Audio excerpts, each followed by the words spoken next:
Balik lagi sama saya. Nah, ya. Oke, balik lagi sama saya Aditya Kaputra dari Pendidikan Informatika. Saya akan membahas tentang materi Pancasila.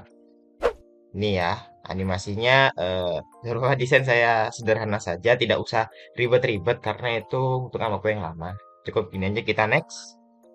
Oke, kita akan membahas tentang sejarah singkatnya, implementasi, penyimpangan, opini pribadi saya sendiri. Ini adalah lambang Garuda kita ya. Bhinneka Tunggal Ika, berbeda-beda tetapi tetap satu. Oke, lanjut ke next slide berikutnya. Di sini ada sejarah singkatnya. Hari Pancasila jatuh pada tanggal 1 Juni yang ditandai oleh pidato yang dilakukan oleh Presiden pertama Indonesia, Soekarno pada 1 Juni tahun 1945 dalam sidang Dotkuritsu Junbiko Sakai, Badan Penyelidik Usaha Persiapan Kemerdekaan Indonesia, BPUPKI, yang diketuai oleh Dr. Rajiman Wedioningrat ya. Di situ biasanya banyak pro kontra sebenarnya. Ada antara pihak Jepang, antara pihak Indonesia, tetapi tujuannya adalah merumuskan kemerdekaan Indonesia.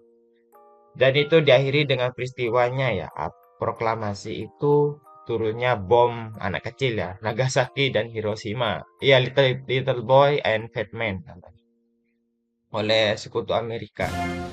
Oke, kita next aja ya. Di sini ada implementasi penerapan ya. Implementasi Pancasila merupakan cara masyarakat dalam mengamalkan nilai-nilai yang terdapat dalam Pancasila. Pancasila itu sendiri terdiri dari 5 bahasan pokok yaitu nilai ketuhanan ya, ketuhanan yang Maha Esa, nilai kemanusiaan, kemanusiaan adil dan beradab, nilai kesatuan, persatuan Indonesia, nilai kerakyatan, kerakyatan yang dipimpin oleh hikmat kebijaksanaan dalam permusyawaratan atau perwakilan ya. Dan nilai keadilan, keadilan sosial bagi seluruh rakyat Indonesia. Ada 5, jangan sampai hafal, jangan sampai ini ya, gak ingat-ingat ya, ini harus hafal ya. Karena sementara generasi sekarang ini banyak nggak hafal dan itu sangat berpengaruh sekali sebenarnya dalam penyimpangan penerapan Pancasila ya. Banyak adanya ini, masalah itu. Penyimpangan. Nah, implementasikan tadi itu menerapkan dalam kehidupan sehari-hari ya. Nah, ini adalah penyimpangannya. Yang pertama tuh ateisme, tidak mengetahui ada keberadaan Tuhan. Jadi, masyarakat ya saudara-saudara ya, terutama di Indonesia ini kan banyak beragama, tapi mereka ada yang tidak mengakui Tuhan karena ya menurut mereka tuh Tuhan itu bisa fana sih. Menurut pendapatnya para filsafat atau filsufnya dari orang Barat dan Timur, karena agama itu adalah candu masyarakat. Tapi bukan sebenarnya. Kalau kita tanpa agama ya, itu menjadi keterasingan pribadi atau individual yang mengakibatkan kita tidak peka terhadap lingkungan sekitar, kondisi sekitar, habis itu tidak peka terhadap siapa yang menciptakan dan lain sebagainya. Yang kedua, memperlakukan orang lain dengan semena-mena. Ini sila kedua ya, melanggar. Jadi, balik lagi ke kondisi ekonomi Eropa ya. Ini di krisis namanya revolusi ya. Dulu antara kaum borjuis dan proletar itu kan bersekutu atau bukan yang masalahnya ya berselisih lah gitu. Atau memanas ya kondisi waktu itu. Sampai sekarang sih sebenarnya ada. Cuman kita harus berhati-hati saja mawas diri ya. Ya sampai kita ini melakukan hal semena-mena atau kita yang diperbudak ya sebenarnya. Itu tidak boleh. Karena dalam kasus beberapa hal lain lagi itu hanya sebagai ini wacana sebentar tapi tidak mengaruhi dengan nilai Pancasila. Sebenarnya harus mempengaruhi sebenarnya. Oke, yang ketiga hilang rasa cinta terhadap tanah air. Yang ketiga itu adalah perpecahan yang ada di Indonesia ya. Tidak mencintai tanah air sendiri. Terus tidak memiliki apa namanya rasa peduli terhadap lingkungan juga dan tidak peduli terhadap barang-barang sendiri atau memang konsumtif terhadap bahan-bahan impor dan lain sebagainya. Dan biasanya juga itu rata-rata sih ya, mohon maaf banget nih. Pendidikan Indonesia ya, terutama pelajar di luar negeri sana yang dari Indonesia tidak mau pulang. Sebenarnya nggak boleh sih. Kita harus membalik ke Indonesia untuk mengabdi pada negara. Sebenarnya seperti itu aslinya. Tapi kenapa ya mungkin dalam kehidupannya masih kurang atau pendidikan juga masih kurang. Ya kedepannya nanti ini bisa kembali lagi dan bisa mengabdi kepada bangsa ya.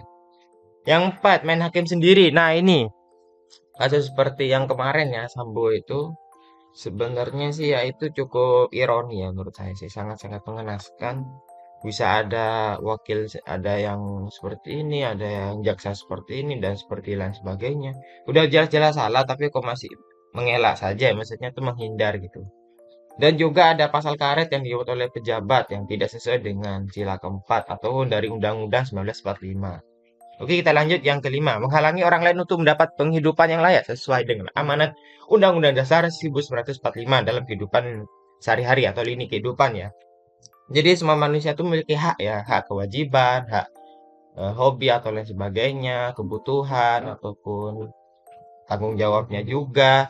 Sebenarnya ya penghidupan orang-orang ini kan berbeda-beda dengan cara gaya yang berbeda.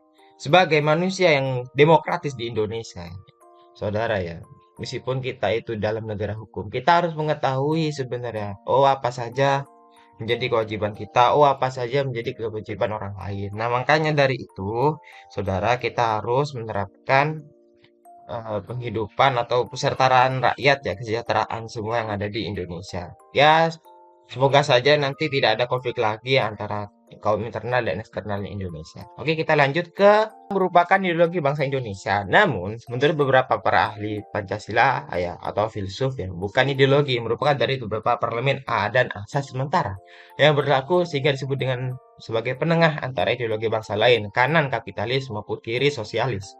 Nah, akan tetapi Pancasila disahkan oleh Soeharto sebagai ideologi bangsa Indonesia karena sejak zaman itu terjadi pemberontakan gerakan 30 September partai itu yang terlarang ya. Saya nggak nyebutin karena itu terjadi benang khususnya Indonesia ya.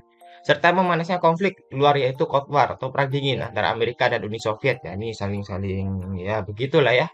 Tumbuk menumbuk ya, jadi beras, jadi bubur ya, jadi tepung ya. Kayak gitu juga ya. Tapi sebenarnya itu juga sangat perlu banget ya. Indonesia ini memiliki ideologi yang sangat-sangat terbuka dan sangat-sangat ada memiliki norma ya atau hak asasi manusia juga di dalamnya.